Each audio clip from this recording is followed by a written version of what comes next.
कैसे हैं आप सब? उम्मीद करते हैं आप लोग बहुत बढ़िया फर्स्ट क्लास ठीक ठाक होंगे। तो आइए आज फिर एक बार आपके समक्ष एक नई वीडियो के साथ मैं उपस्थित हुआ हूं। आज हम लोग वृत्त के बारे में यानी सर्कल के बारे में हम लोग अच्छे से डिस्कस करेंगे। उसकी क्या क्या टॉपिक होती हैं, जहाँ जहाँ से आपके क्वेश्चन बनते हैं। तो आइए हम लोग चलते हैं सीधे बोर्ड पे। तो देखिए, पहली बात तो वृत्त ये आपके सामने देखो 2-3 मैं वृत्त बता दे रहा हूँ, छोटे छोटे जो कि पॉइंटों को आपको याद रखने वाली चीज़ें हैं, उसको आपको याद रखिए। ये आपके सामने जैसे 3 वृत्त हो गए हैं, तिनके वृत्त के केंद्रक आपके यहाँ पे होते हैं, ठीक है। तीनों के केंद्रक कहाँ पे होते हैं? बीच में होंगे। बीच देखिए प्रतिच्छेदी के जैसे 2 बिंदुओं से होकर के प्रतिच्छेद करने वाले। तो जैसे हमारे यहाँ पे ये हमारे 2 बिंदुएं हो गए, ये अगर ऐसे जा रही है तो ये कैसी रेखा हो गई? प्रतिच्छेदी रेखा हो गई। कैसी रेखा? प्रतिच्छेदी रेखा। ओके, समझ में आया?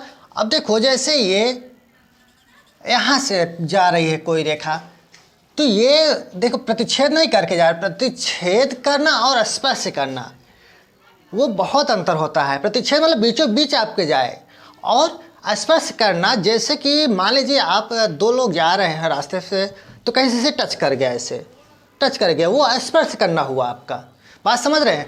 और ये जैसे दीवार है आपके सामने, दीवार को सीधे सीधे आप उस पार चले जाइए, तो ये हो गया प्रतिच्छेद करना। बात को समझिए इतना। तो देखिए यहाँ पे ये क्या हुआ, ये स्पर्श रेखा कही जाएगी। कैसी रेखा कही जाएगी? स्पर्श रेखा। क्लियर?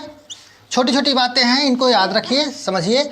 अब देखो, जैसे कहीं आपकी ये टच ही ना करी हो, ये रेखा कहीं पे आपकी टच ही नहीं करी, जब ये रेखा कहीं पे टच ही नहीं करी तो इसको क्या बोलेंगे? अप्रतिच्छेदी रेखा। अप्रतिच्छेदी रेखा। कैसी रेखा? अप्रतिच्छेदी रेखा हो जाएगी। तो ये तीनों की चीज़ क्लियर हुआ यहाँ तक। प्रतिच्छेदी रेखा किसे कहते हैं, स्पर्श रेखा कैसे होती है, और अप्रतिच्छेदी रेखा, ठीक है। अब आगे आता है आपका, अब देखिए जैसे ये यहाँ पे इसके बारे में थोड़ा सा जान लीजिए। जैसे ये स्पर्श रेखा हो गया, स्पर्श रेखा को जैसे अगर हम ये केंद्रक है, केंद्रक को स्पर्श से बिंदु से अगर हम इसको मिला रहे हैं, तो बनने वाला ये हमारा जो कोण होगा वो कितने डिग्री का होगा? 90 डिग्री होगा। ये भी कभी कभी प्रूव करने के लिए पूछता है। तो यहाँ तक आपको क्लियर हुआ ये चीज़। ये छोटी छोटी बातें हैं, इनको आपको समझना है, याद रखना है आपको, ठीक। अगली बात क्या है आपको, जैसे एक बिंदु से एक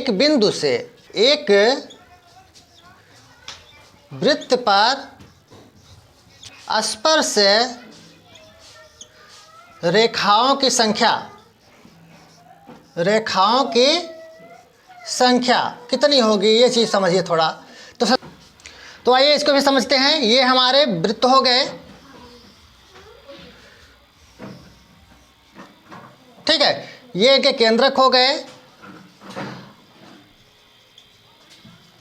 अब क्या कह रहा है कि एक बिंदु से कोई भी बिंदु से वृत्त पर स्पर्श रेखाओं की संख्या। जैसे मान लीजिए हमारा बिंदु हुआ, तो यहाँ से स्पर्श रेखाओं की संख्या, भैया स्पर्श रेखाएं तो बहुत सारी हमारी बनेंगी। ध्यान से समझो इसको।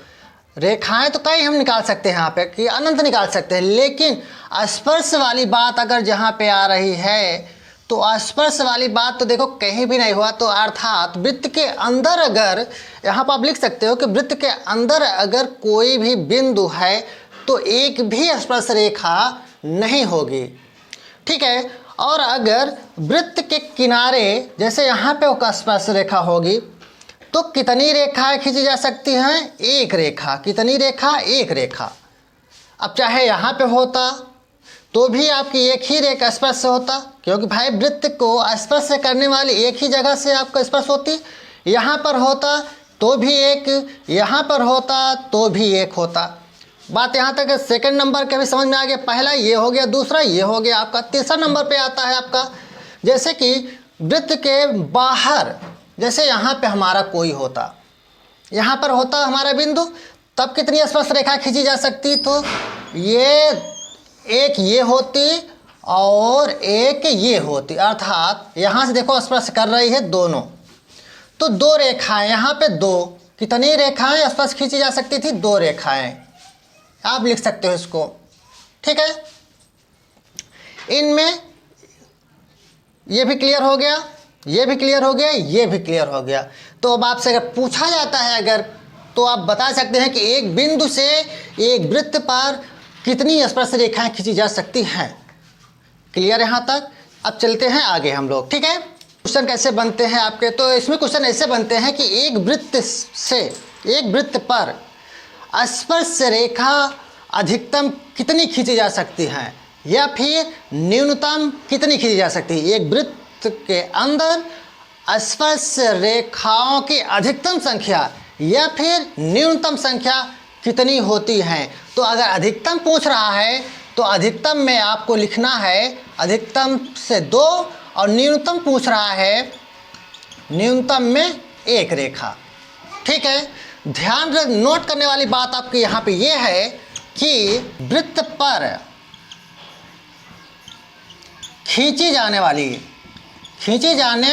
वाली रेखा की अगर बात हो रही है तो वहाँ पे तो अनंत आएगा। कितनी रेखा खींची जा सकती हैं, तो उत्तर में आपको लिखना है आराम से कि अनंत। कितनी रेखा? अनंत। और अगर बिंदु से पूछ रहा है तो अधिकतम के लिए 2 और न्यूनतम के लिए 1 रखना है। ये भी बहुत इंपॉर्टेंट पॉइंट है। इस तरीके के क्वेश्चन आपके ऑब्जेक्टिव में पूछे जाते हैं, पूछे जा सकते भी हैं, ठीक है। अब हम लोग चलते हैं आगे। आगे में क्या है, अब आगे आपकी आती है प्रमेय नंबर 1। यहाँ पे 2 प्रमेय की भी जिक्र की गई है, तो प्रमेय नंबर आपकी 1 हो गई। इसको भी समझिए। देखिए यहाँ पे 2 प्रमेय हैं, यहाँ पे बहुत ही इंपॉर्टेंट प्रमेय ये भी हैं दोनों। खास तौर ये अक्सर पूछी जाती है, इम्पॉर्टेंट के तौर पे इसको रखिए कि कोई वृत्त है, ठीक है, कोई वृत्त है जो कि स्पर्श बिंदु से ये जो है आपका 90 अंश का होता है। इस बात को आपको क्या करना है, सिद्ध करना है। तो इसको आप लोग अच्छे से देख लीजिएगा, सिद्ध करें। सिद्ध करने के लिए अक्सर पूछा जाता है, ठीक है। इसको ये हो गया। और दूसरी प्रमेय आपकी है कि बाह्य बिंदु से वृत्त पर खींची गई, जैसे कोई हमारा वृत्त है, ठीक है। अब यहाँ से और ये यहाँ पे बिंदु हो गए, इससे स्पर्श रेखा खींची गई, ये स्पर्श रेखा है और ये बिंदु केंद्रक हमारा, तो ये आपस में क्या होते हैं, बराबर होते हैं। यानी ओ प्लस सी बराबर 180 अंश के जीवा से बना हुआ कोण, मान लो जैसे ये और जीवा से बना हुआ कोण भी कितने को होता है, 180 अंश का होता है। प्रूव करिए, सिद्ध करिए, सिद्ध करें। क्लास में मज़ा नहीं आ रहा, आसपास में बड़ी दिक्कतें हो रही हैं। चलिए फिलहाल इन दोनों प्रमेय को आप लोग समझ लीजिएगा अच्छे से। अब भला हम कैसे किसी को हम कुछ कह सकते हैं, भाई वो अपना काम कर रहे हैं, हम अपना काम कर रहे हैं।